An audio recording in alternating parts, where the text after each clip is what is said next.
Hey everyone, I know it's been a really long time since I've uploaded a video, about 7 months, and a lot has changed and a lot has remained the same, if that makes any sense. Let me explain. So I still have heart palpitations and I definitely still have anxiety. My heart palpitations have gotten less frequent, but of course I have them still and I still hate them with a passion.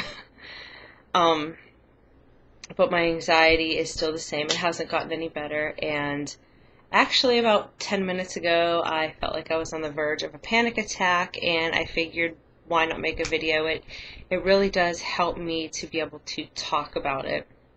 And a lot of people that have subscribed, and make sure you subscribe, and people that have commented, I really feel like people out there understand, because nobody personally that I know understands anxiety, or nobody that I personally know that is involved in my life currently understands anxiety and panic disorder. And sometimes when I go to doctors and I explain it, and I kind of feel like if they don't know, or they're not a mental health professional, they kind of think that I'm nuts. For example, I'm sorry I'm going off on a tangent, but this will just be a minute. I went to the doctors recently for a test, and something that drives me crazy about doctors' offices is they will call me back for a test result and they'll just say, "Hi, this is so-and-so, call me back." But they will not say what the test result was. They won't tell me, anything specific in the message. They'll just say, "Call back." So from the time I get that message, and then I call the doctor back, and usually they tell me that somebody needs to call me back again, or I'm on hold for a really long time. So from the moment actually that I noticed they called, from that moment I complete panic mode.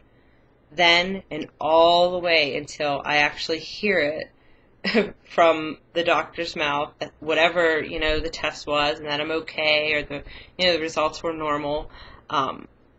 Sheer panic. Just seeing that number on my caller ID instantly puts me in a panic, because of course my mind instantly jumps to something bad. Oh my God, they call me, something's bad.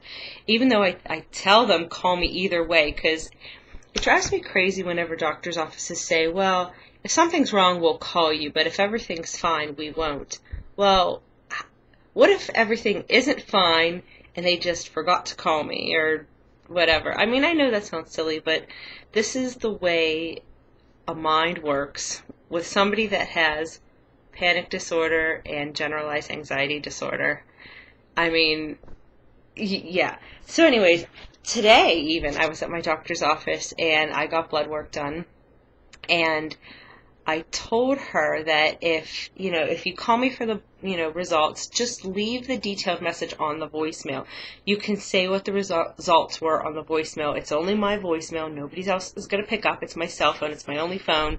Leave that on my message. And she said, well, due to privacy laws, we don't want anyone. I'm like, listen, I am personally telling you, just leave it on my voicemail. That way, my panic only has to be from the moment I see it on the caller ID till I hear that in the voicemail, and then I don't have to worry anymore. So again, I know how irrational that sounds, but again, somebody that has anxiety disorders, that's the way that we think.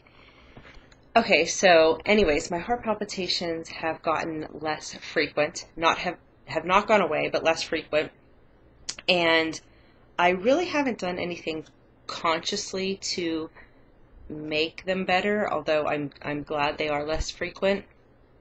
But number one reason, in my opinion, why they're less frequent is because I'm drinking a lot of water. This is the only thing I drink. I've only been drinking water now for 2.5 years. And when I say only water, I mean only water. I don't have any soda, tea, and nothing else at all except water. I may have a sip, literally one sip of diet if I go to the movies with somebody and I'm like, oh, let me have a sip of that. Of course, I don't recommend sharing straws, but, if you're with that person, and you know them and you know that they're fine. Anyways, see, why did I even say that? I probably said that because I have anxiety. And see, y'all, somebody with anxiety always thinks something bad is going to happen. Always. Or, nobody understands. They really don't. I'll just tell you another story. I'm sorry. See, my mind, I'm glad people are watching these videos that have anxiety themselves, because I hope that you notice a lot of similarities between me and you, possibly. Because I have so many thoughts running through my head at all times that I'm just thinking of a million different things and, what to say and all this. But 10 minutes ago I was on the verge of a panic attack, so it makes the thoughts even worse. Oh, so what I was going to say was about, I don't know, a few weeks ago, I was at a doctor's office and, like I said before, I was trying to talk to these people about tests and, results and leave them on my voicemail.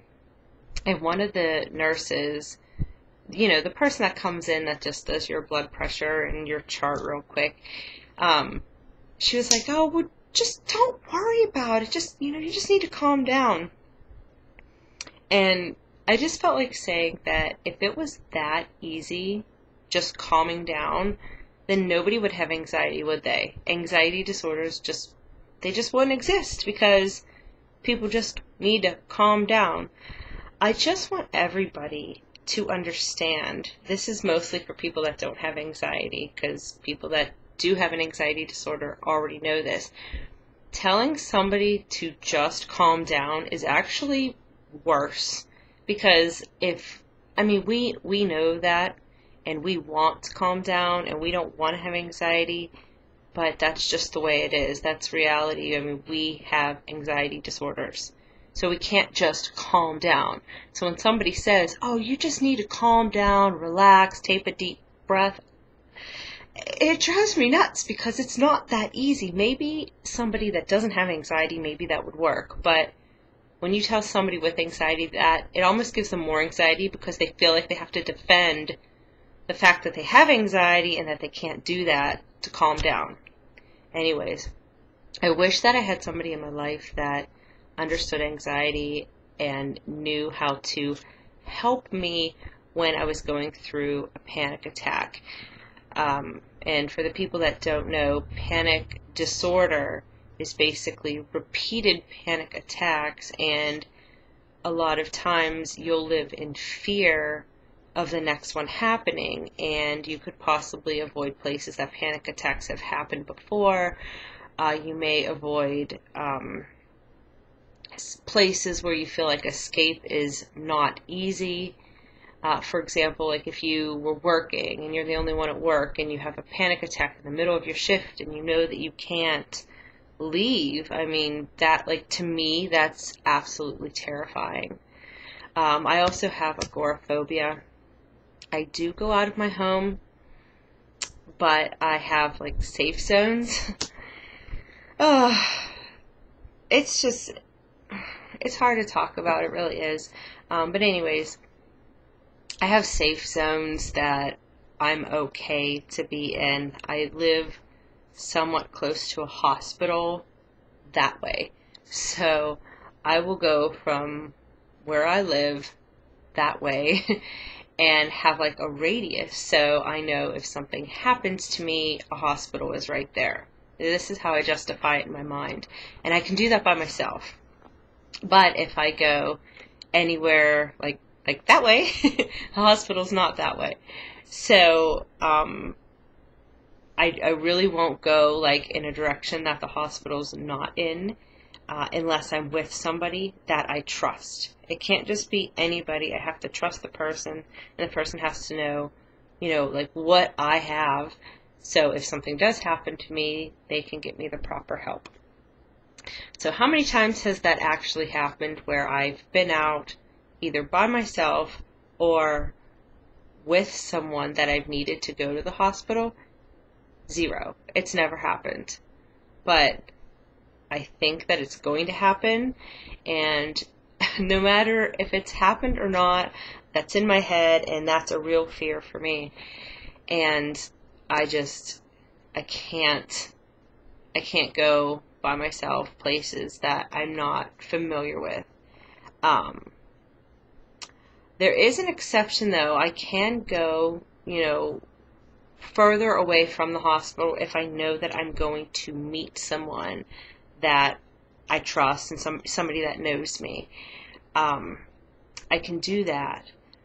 But from the moment I pass the hospital until I get to the destination where I'm meeting that person, my anxiety is so intensified. And I mean, it can't be far. It has to be, within an hour. So, I mean, I have to be there. Like, I can't just, drive for hours or anything like that.